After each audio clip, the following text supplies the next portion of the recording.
দেশজুড়ে চলমান নৃশংস হত্যাকাণ্ড ও সহিংস ঘটনার প্রতিবাদে আজ রাঙ্গুনিয়া উপজেলার রানীরহাট বাজারে বাংলাদেশ ইসলামী ফ্রন্ট, যুবসেনা ও ছাত্রসেনা ১ নং রাজানগর ও ১৩ নং ইসলামপুর ইউনিয়নের আয়োজনে অনুষ্ঠিত হয়েছে বিক্ষোভ মিছিল ও প্রতিবাদ সমাবেশ।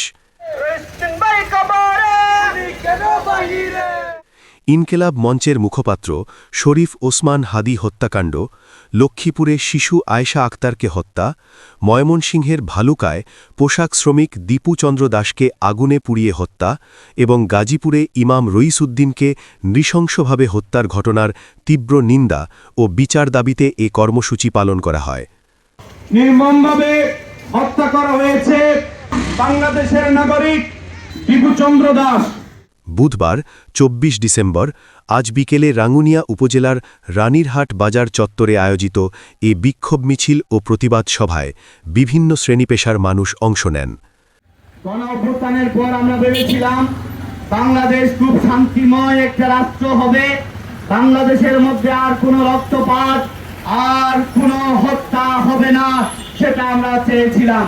যেভাবে ময়মনসিংহের বালুকায় আমার ভাই দীপু চন্দ্র দাসকে পুড়িয়ে মারা হয়েছে এবং শরীফ ওসমান হাদি, আয়েশা আক্তার এবং আমার ভাই ইমাম রইসউদ্দিনকে যেভাবে মব সন্ত্রাসের মাধ্যমে শহীদ করা হয়েছে, এটা আমাদের জন্য সুখকর বিষয় নয়। রাজানগর ইউনিয়ন যুবসেনার সভাপতি মাওলানা সাইদুল হকের সভাপতিত্বে ও যুবসেনা মাওলানা ইয়াসিন আরাফাতের সঞ্চালনায় প্রধান অতিথির বক্তব্য দেন উপজেলা ইসলামী ফ্রন্টের আইন বিষয়ক সম্পাদক মোহাম্মদ দিদারুল আলম। এদেশের আপামর জনতার একমাত্র রাজনৈতিক প্ল্যাটফর্ম, এশিয়া মহাদেশের অহিংস রাজনীতির একমাত্র অন্যতম উদাহরণ বাংলাদেশ ইসলামী ফ্রন্ট, বাংলাদেশ ইসলামী যুবসেনা, বাংলাদেশ ইসলামী ছাত্রসেনা ১ নং রাজানগর এবং ১৩ নং ইসলামপুর ইউনিয়নের ব্যবস্থাপনায় সাম্প্রতিক সময়ে বাংলাদেশের বিভিন্ন ধরনের মাপ তৈরি করে সন্ত্রাসী হত্যাকাণ্ড চালানোর প্রতিবাদে আজকের এই বিক্ষোভ সমাবেশ এবং মিছিলে সম্মানিত নেতৃবৃন্দ, সম্মানিত সাংগঠনিক ভাইয়েরা, সম্মানিত উপস্থিত জনতা, আপনারা জানেন বাংলাদেশ স্বাধীন হওয়ার পর থেকে এই দেশে বাঙালি বলেন, মুসলিম বলেন, হিন্দু বলেন, খ্রিস্টান বলেন, বৌদ্ধ বলেন, সকল ধরনের জনসাধারণ একসঙ্গে ব্যবসা বাণিজ্য থেকে শুরু করে, চাকরি বাকরি থেকে শুরু করে, পরিবার থেকে শুরু করে একসাথে সহ অবস্থানে বসবাস করে আসছে। এই দেশের আপামর সুফিবাদী সুন্নি মুসলমান সবসময় এই সহিংসের বিরুদ্ধে, সন্ত্রাসের বিরুদ্ধে, চাঁদাবাজির বিরুদ্ধে, হত্যাকাণ্ডের বিরুদ্ধে প্রতিবাদ জানিয়ে আসছে। আজকেও সেই ধারাবাহিকতায় বাংলাদেশ ইসলামী ছাত্রসেনা, যুবসেনা, ইসলামী ফ্রন্ট সহ আপামর সুন্নি জনতার পক্ষ থেকে আমরা এই প্রতিবাদ জানাতে এখানে সমাবেত হয়েছি।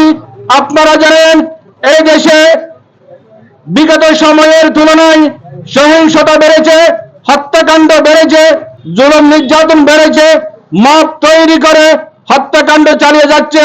আমরা এখানে সমবেত হয়েছি বর্তমান সরকারের প্রতি উদাত্ত আহ্বান জানাবো, আপনারা সুষ্ঠু তদন্তের মাধ্যমে যে সকল সন্ত্রাসীরা মব তৈরি করে হত্যাকাণ্ড চালানো হচ্ছে, মাজারে হামলা করা হয়েছে, আরো বিভিন্ন জায়গায় হামলা করা হয়েছে, সবকিছুর বিষয়ে সুষ্ঠু তদন্তের মাধ্যমে বিচার ব্যবস্থা প্রতিষ্ঠা করে এদেশে শান্তি প্রতিষ্ঠা করার জন্য উদাত্ত আহ্বান জানিয়ে এবং বক্তব্য রাখেন উপজেলা ও ইউনিয়নের নেতাবৃন্দ।